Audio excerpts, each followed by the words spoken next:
name is Asayya Imaya. I'm head of international programs at Big Lottery Fund. The Big Lottery Fund runs the East Africa Disability Fund, which provides grants to organizations working with disabled people in Uganda, Tanzania mainland, and Zanzibar to improve the status and livelihoods of disabled people in East Africa in general. I found the sessions very interactive, very useful. The information was really spot on in terms of its relevance to the work the Big Lottery Fund is doing and to the work that is generally being done across the world. I found the opportunity to interact with different stakeholders from across the world really beneficial. I met familiar faces, I met new connections, and I think the space for collaboration, for networking, for building new linkages was really important, and I think I'm delighted. I was invited here, and I wouldn't hesitate to come again. In the first instance, I think inclusive societies are strong societies because no one is left behind. And when you look at the CRPD, it focuses on including disabled people in all sectors of society life. And therefore, inclusion to me links with philanthropy in a very direct way.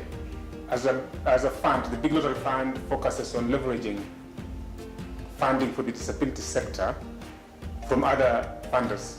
And therefore, the more other funders hear about disability, the more they invest in it, and the more disabled people get the support they require. So I look at philanthropy and our work on inclusion as very linked, because ultimately the biggest funding that's available across the globe is from sources that are not necessarily specific to disability.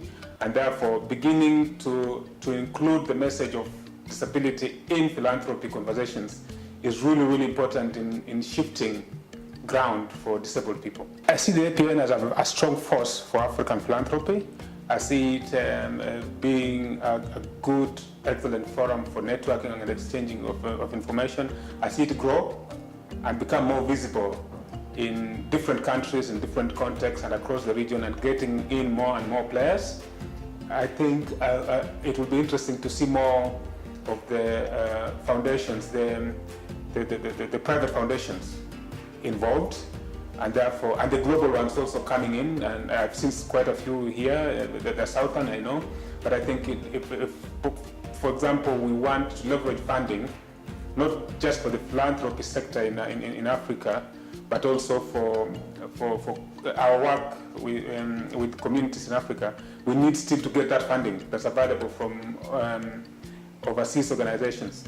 I always believe that in order to achieve change, we must be inclusive in our work, and inclusion is not only specific to disability, but inclusion also is specific to bringing others on the table, those we are not used to talking to, the voices that are probably making decisions for us, and yet they're not necessarily around the table when you are raising the challenges that are facing the sector. So I think the APN can become a big force in terms of shifting the power from the north to the south, but also bringing the north and the south together, because I think ultimately, speaking as a UK funder, we are ready to listen. I think the world is now ready to listen to the southern voices. They appreciate that they can no longer continue business as usual.